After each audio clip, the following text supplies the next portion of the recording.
Let us do Ustrasana, the camel pose.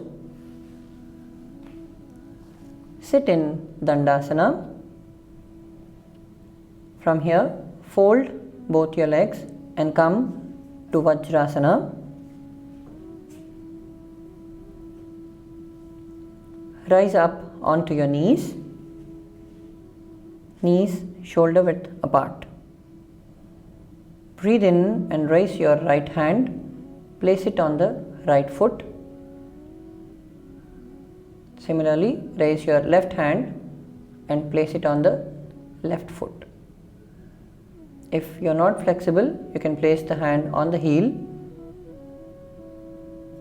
Pushing your waist forward, arch your neck back.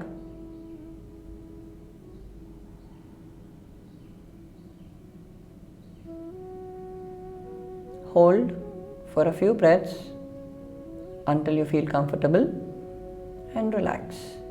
Slowly rise up, one hand at a time, and immediately sit in child pose, the Sisuvasana.